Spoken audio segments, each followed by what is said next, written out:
Oi, galerinha, beleza? O meu nome é Ana Trabalho, eu sou da turma 301 e o tema de hoje é Além das Aparências, um olhar profundo sobre saúde e drogas. Para começar, o que é saúde? Pode parecer óbvio que saúde é não ter doenças, porém, seguindo uma linha mais abrangente, a Organização Mundial da Saúde, a OMS, em 1946, definiu como um estado de completo bem-estar físico, mental e social, e não apenas como a ausência de doenças ou enfermidades. Algumas recomendações da OMS e do Ministério da Saúde para atingir tal objetivo são: ter hábitos alimentares saudáveis, pois são importantes para a prevenção do surgimento de doenças, enquanto, em contrapartida, os alimentos ultraprocessados, em geral, são pobres em nutrientes e ricos em aditivos químicos, calorias, gordura, açúcar e sódio, e o seu maior consumo está associado a uma maior quantidade de doenças. Por último, a água é essencial.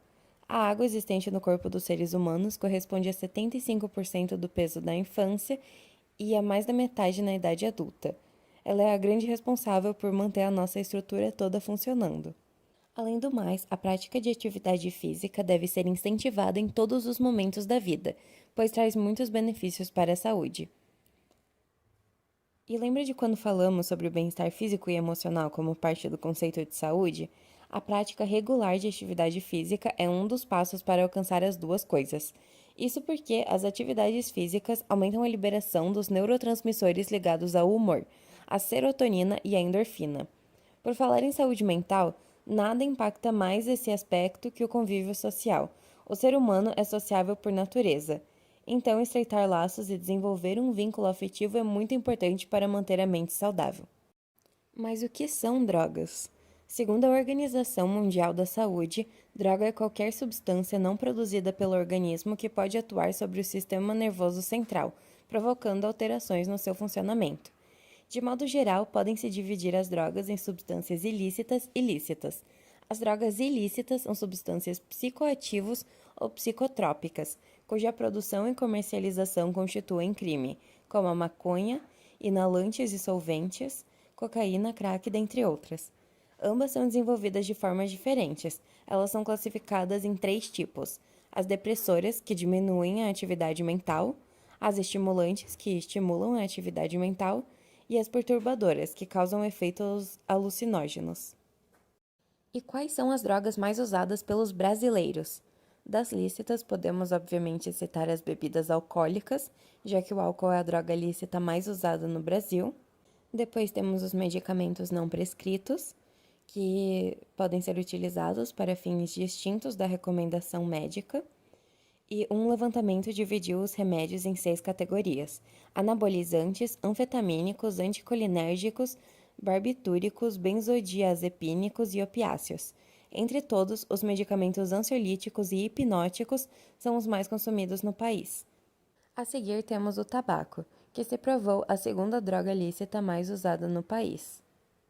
Um estudo estimou o grau de dependência do brasileiro à nicotina. Para isso, foi utilizada a escala de Fagerstrom, que atribui pontuações para classificar o nível de dependência.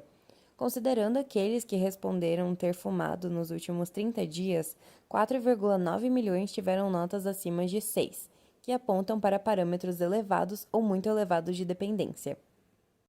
Agora vamos falar um pouquinho sobre as infames drogas ilícitas, começando pela maconha, também conhecida como haxixe ou skunk. Essa é a droga mais consumida por aqui. Depois temos a cocaína, que é a segunda no ranking. Falando sobre crack e similares, em números absolutos, os solventes, que são substâncias líquidas voláteis, como o lança-perfume, por exemplo, têm mais consumidores que o crack, são 4,2 milhões. Agora, das mais consumidas pelos jovens são o álcool, o tabaco e a maconha. Um estudo afirmou que 7,4% das pessoas entre 18 e 24 anos já consumiram drogas ilegais. Ser jovem é experimentar um constante período de transformações, impulsionado pela intensidade dos hormônios à flor da pele.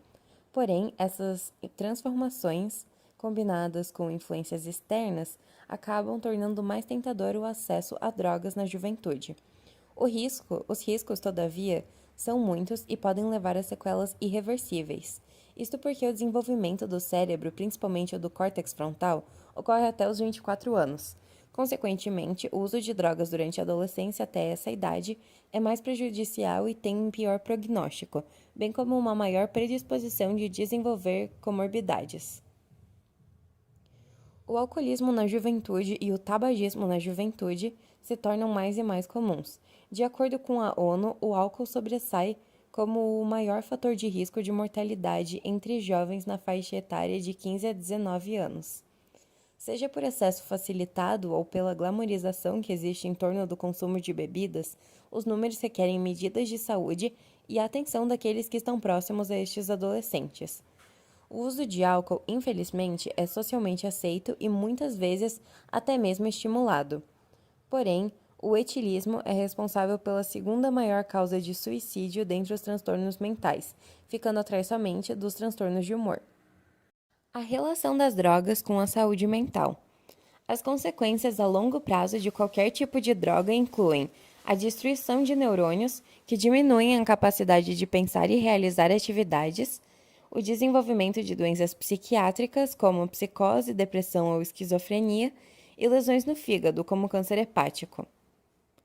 Então, as drogas afetam sua saúde mental como um fator externo proeminente, considerando que podem ter um efeito significativo em nossas emoções e comportamentos. Algumas drogas, incluindo a maconha, o álcool, a cocaína e a heroína, são substâncias populares que têm a capacidade de despertar várias emoções e minimizar outras.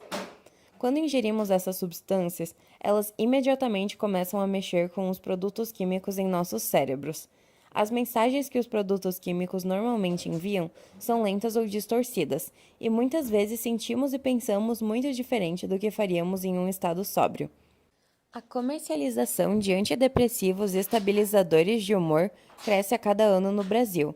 Dados do Conselho Federal de Farmácia apontam que a venda desses medicamentos cresceu cerca de 58% entre os anos de 2017 e 2021. A pandemia naturalmente fez os números aumentarem. De um ponto de vista mais sociológico, o avanço das drogas no Brasil pode ser explicado de acordo com o fato social de Durkheim. Segundo o sociólogo, o indivíduo é condicionado a agir conforme o grupo no qual está inserido, sendo levado a repetir padrões de comportamento. A interação de uma pessoa com dependentes químicos reforça a tese de que essas possam vir a se tornar usuários em potencial. O sociólogo Zygmunt Bauman fala sobre a ansiedade e a angústia que é viver em nossa atual condição sociocultural, marcada por infinitas possibilidades de escolhas e pela falta de solidez e durabilidade, ou seja, as relações são cada vez mais descartáveis, gerando um vazio. A modernidade líquida é um conceito desenvolvido pelo sociólogo para designar o período após a década de 1960. Esse conceito temporal diz respeito a uma nova época em que as relações sociais, econômicas e de produção são frágeis, fugazes e maleáveis, como os líquidos. O conceito opõe-se, na obra de Bauman, ao conceito de modernidade sólida, quando as relações eram solidamente estabelecidas, tendendo a serem mais fortes e duradouras. O imperativo da modernidade líquida é a busca por prazer a qualquer custo, mesmo que utilizando pessoas como objetos. Aliás, na modernidade líquida, o sujeito torna-se objeto. As conexões estabelecidas entre pessoas são laços banais e eventuais. Assim, as substâncias depressoras são utilizadas para fazer o tempo escorrer de nossas mãos mais lentamente. As estimulantes são buscadas para viver a vida numa frequência e velocidade que se igualem à sociedade atual. E as perturbadoras são o mecanismo de fuga de tal realidade. O modo pelo qual o capitalismo consegue efetuar uma mudança de perspectiva é pela promessa de felicidade. Os sujeitos estão cada vez mais ansiosos, tristes e sobrecarregados. Associa-se, então, o prazer momentâneo oferecido pelo consumo à felicidade. Como esse prazer é rapidamente passageiro, o sujeito sente a necessidade de buscá-lo constantemente, na tentativa de alcançar a felicidade. O uso de drogas está relacionado a tal conceito de várias formas. A busca de prazer constante, em que sempre se sente necessidade de ser estimulado e estar fazendo algo, leva à procura por novos estímulos sempre e sempre. A outra forma é o oposto de certa maneira. Consiste na busca constante por entorpecer tais estímulos que geram sobrecarga sensorial em múltiplos aspectos da vida. Enfim, foi isso por hoje. Muito obrigada pela atenção, senhor professor e outros possíveis espectadores. Eu vou estar deixando a bibliografia de todas as fontes que eu usei para pesquisa. E é isso, beijinhos!